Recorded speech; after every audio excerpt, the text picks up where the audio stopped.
So, Astad, you're a figure in the world of contemporary dance in India, and I read a few things about you, and your life is like a big novel. So, could you tell me, to start with, how it came to you to do this work of as a dancer and to become a creative contemporary dancer? Well, I was very blessed and lucky to have parents who saw the talent in me, and at the age of 6, in a town called Jamshedpur, which is near Calcutta, they sent me to a local dance school. So for the first 2 years I sort of went to class, and then from the age of 8 I started studying Kathak. My guru was Prahlad Das from Calcutta, who used to come twice a week, and my training in Kathak continued till I finished high school, and then I came to Bombay to go to university. I really wanted to become an actor, but my father said, you have to have a proper education and you will have to stop dancing. So for that period of time, I continued to dance whatever I had studied in the university programs whenever there was an opportunity. And it was in 1967 that I saw the Murray Lewis Dance Company. And so for the first time, I saw a modern dance company from America. And I was really taken aback with the way the space was used, the number of dancers, with the abandon with which they moved and worked together. So that all really got me very curious and excited. And in those days, there was no Google and there was no video. So I went to the American Center Library and tried to see books on American contemporary dance. And there was Martha Graham and Paul Taylor, Merce Cunningham, Jose Limon. So these were the sort of, so as I was about to finish university, I had met a school friend of mine who had just come back from Europe hitchhiking. So he sort of told me all about his adventures, and I got very excited. And so I proposed again to my father that could I hitchhike to Europe. And again, my father said, okay, if that is what you would like, and as you have taken all the effort to find out. So I did not really hitch right from India, because again in those days, and we still have a problem going through Pakistan. So the only way was to take a cargo boat with goats and sheep and laborers going to the Gulf. And if I traveled in the lowest class, I could leave the country, because in those days you could not leave the country. You had to have permission to leave India. But that was the loophole. So that's how, with my backpack, I left on 23rd of May 1969 and sailed out and came to Khorramshahr. And the 2.5 months I hitched through Iran, Turkey, Greece, Italy, Switzerland, Austria, Belgium, coming to France, coming to Calais, and taking the ferry onto Dover, and then on to London. Amazing. So that's how my journey began. And the reason also, when I was at university, I saw that there was innovation happening in music, in visual art, in theatre, but nothing in dance. So I said, okay. And as I was so fascinated, and I was so full of curiosity and full of adventure, and so that's how my journey began. And you did have a long journey all over the world, and always keeping in contact with dance. In which way? Well, the original idea was to go to the United States from London, but as I had not taken my visa from Bombay, I sort of tried, but after 8 months I gave up. So I said, okay, now I will travel the world. And again, I didn't know I would travel for the next 7.5 years, in that it took me to all the 5 continents. So I left, and it was all in a chronological order. So if you look at the world map, I went to Canada, and again I arrived in Montreal, and from Montreal sort of through Ottawa, Toronto, and Vancouver and all that. And yes, in each country that I was there, my purpose was to connect with the people of dance, to see if there could be a possibility of taking classes. Again, I was strapped for funds. So I was really surviving through whatever I could. I was doing my own little dance, and still I was doing more Kathak work, even when I went to Montreal, because I did study the Martha Graham technique at the place for 3 months, and I found that it was not a technique which my body accepted. And I was very clear from the beginning that whatever I studied, which is not part of the Indian technique, I would see that the dance technique or the dance culture I could assimilate and imbibe. And some of it was just observation, some of it was that I was able to imbibe because I had spent more time. So it was sort of depending on the time I spent. And so I spent a year in Japan, and again I was very fascinated by kabuki, because again it sort of reminded me of Kathakali. And but there again, the kabuki masters are very, very strict and do not allow foreigners as such, but I was allowed to observe. And then also I was able to see No, and later on I came across Buto.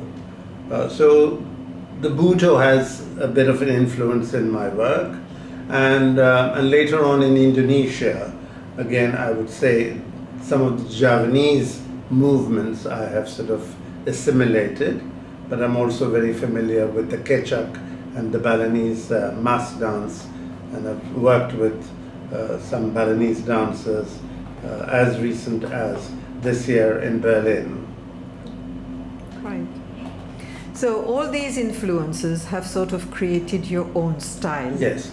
So when I came back, I started studying Kathakali, and I studied Kathakali for 6 years under Guru E. Krishna Panikar. And I studied Kathakali not to be a Kathakali dancer, though I have danced with the Chutti in Guruvayur. One of the dance critics who saw me perform said that if I studied Kathakali, it would help me and enhance my vocabulary, which I'm very grateful, because I do still use a lot of Kathakali Abhinaya, or even the stance and some techniques very much in my choreographic work, along with Kathak again, which I have studied, but it's more the Kathakali which is really, you see, more in my present contemporary creative works. Right. So how would you define your style? My style is very individualistic. It's very minimal. It's because of the fact, as in the last 5 decades, I complete 50 years as a profession next year, that I've evolved of my movement, but still there is a lot of grace, and there is a lot of dance. It's not like, unlike today when you see even some of the young Indian contemporary dancers who are presenting their work, you don't really see dance. You see more walking and more sort of posturing. And it's an individual creative work. I sort of respect their creativity, but you don't see really dance. And also the fact that a lot of the young contemporary choreographers, though some of them have had Indian classical dance training, but they have completely discarded that training and have decided to evolve as performers and creators. And what is your point of view about the Indianity of, is it necessary to create a contemporary Indian dance that would absolutely need to be rooted in the techniques of Indian classical dances? Well, I've been trained in Indian classical dance, so yes, I have a very strong foundation of an Indian technique of Kathakali and Kathak. And yes, though there is a discussion that why should an Indian contemporary choreographer have Indianness, I said no. But what you lack, what the young Indian dancer choreographer who is in the direction of contemporary dance has very little training. So the dancer's body of work, body of vocabulary is very limited. And then, as I said, if you want to sort of compete with contemporary choreographers and dancers all over the world, you stand nowhere. Okay, there are the Indian expats who are living in England, who are living in America. They have the opportunity of studying both and they have evolved. But again, I find a lot of the young Indian contemporary choreographers doing contemporary work with no Indian technique or vocabulary. I find a lot of their work doesn't move me. But though there are some whose work I have been very taken in by. Right. So this was one of the big questions I wanted to ask your opinion about today's field. Yeah, but then again, as I said, it's just my matter of my own personal view. I'm not saying that what the young choreographers today are doing is bad. I mean, they are getting an opportunity because today the world of dance has opened up and is looking at contemporary Indian dance, and before you would never have thought the Dance Umbrella would present, which they did, and now I hear Théâtre de la Ville is going to present some, and so on and so forth. Yes. And how do you see the classical world of Indian dance evolving at the moment? Of course, you have done your innovative works and some others have, but I have a feeling that there's a mass production, in a way, a mass production of Bharatanatyam dancers or any other, not Kathakali, but Bharatanatyam dancers, many. So, what is it? Well, it's now become, when I started off, contemporary was taboo. Today, contemporary is à la mode. So yes, there is a lot of Bharatanatyam trained dancers doing contemporary. Some of it works very well. I have seen some. I just saw Malvika Sarukai's on the loom. She did on the sari, on the weavers. But again, her sort of vocabulary was still very Bharatanatyam. She took a theme which is about talking about the weaver's plight, and that was contemporary, and it worked for me.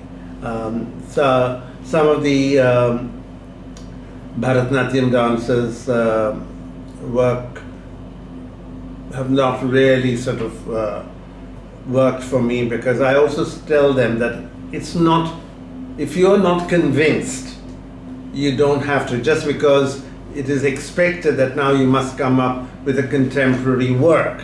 The pressure is there, but you stand your ground, and that's what my sort of opinion has been. Like, I have stood my ground in my creativity, even though for many years my work was discarded by the Indian gurus, by the Western critiques, but I still felt that this is what I have created, and I stand by it. And okay, it's your prerogative, but at the same time, I did get positive feedback, both nationally and internationally, when I performed. And again, when I performed in the West, I did not make it Indian, and when I was in India, I did not make it more contemporary. So whatever I created, I stood by my grounds. Great, good. And what about today? Today you continue, I mean, it's an ongoing sort of journey, isn't it? And how do you feel? Because you're performing a lot in the last few years, and do you feel that you are more recognized now, or how is it in India? I mean. Well, I've been recognized in India for some time now, but though recognition doesn't mean invitation, doesn't mean commissions. So still that struggle is there. I just last week I created a new solo work of mine called Interconnect, and I had Drupad music. And again, after a very long time, and also for the first time, the full evening was on Drupad with Rudravina performer Bahauddin Dagar, and then I had a Drupad singer and a Pakhavich player. So it was an 80-minute work, and it was very well received, not only by the community at large, but even by the music sorority who followed Drupad. They were there in full numbers. Unfortunately, there were very few dancers there in the evening to look at the work. But that was not important. The important thing was to see that how the Indian classical music, the Drupad community took to the work. And again, I have been working with Drupad way back from 1990, but not so intensely as I did for this particular work. And here again, yes, I have premiered this work, but I don't know when I will be able to perform this work next, because I will have to go and sell it. So that is the sad part, that first of all, there is hardly any state funding, and even if there was state funding, the state funding is very minuscule compared to what one requires. But again, in spite of having an Astad Deboo Dance Foundation, which is there not only to propagate contemporary dance, but also my work with the deaf and with the street children that I have been involved with for the last 27 years.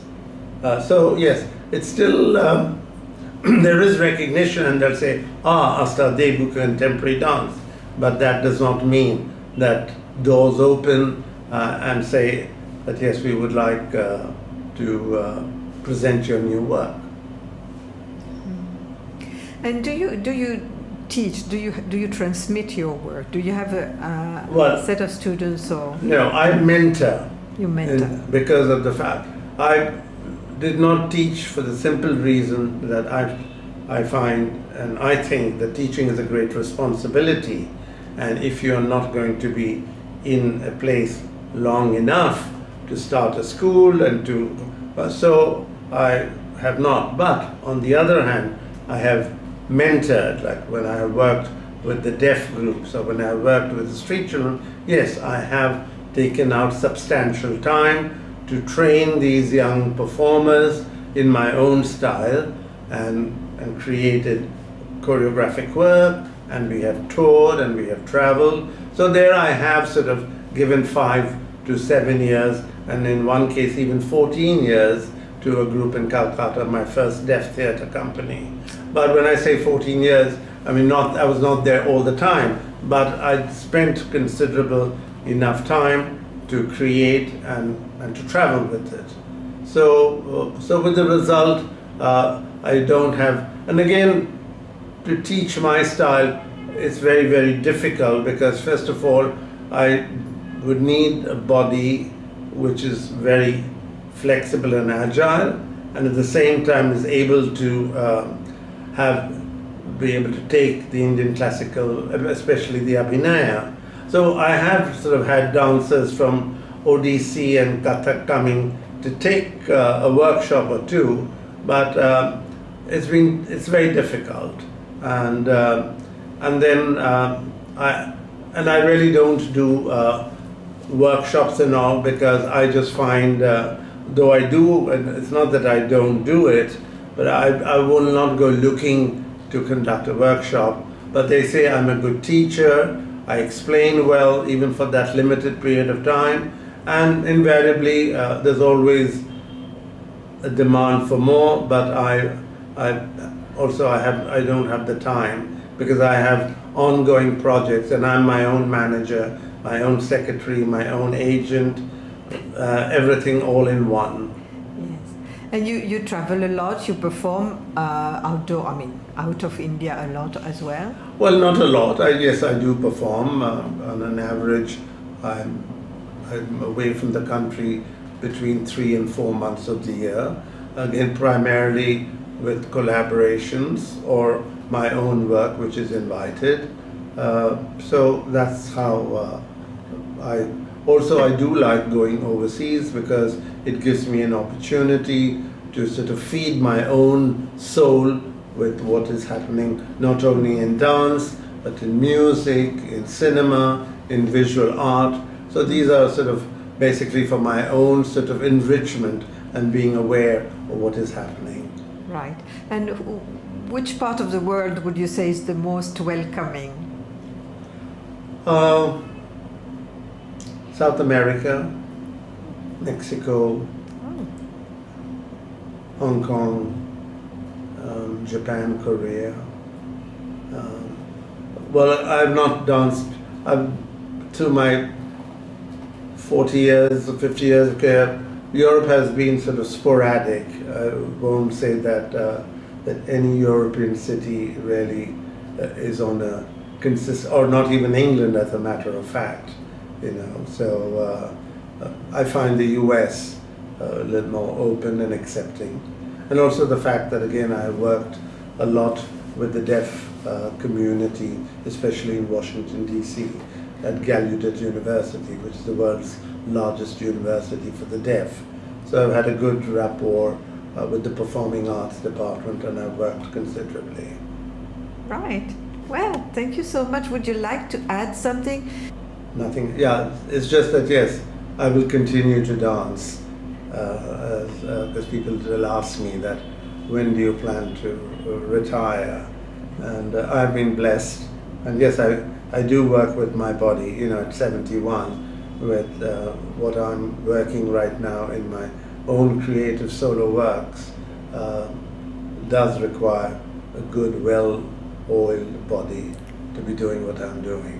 So you're practicing regularly for Yes, yourself? yes, I have to. Do In spite of my travel schedule, I make it a point. Because basically, as I said, the moment, for some time now, my work is minimal, but at the same time, it's if the choreographic paragraph requires for me to be much more than minimal, that is there. But yes. And you do choreograph for groups as well? I basically choreograph my own groups. I've not been asked to choreograph for a dance company. So I do have, for the last 16 years, I've been working up in Manipur, the northeast.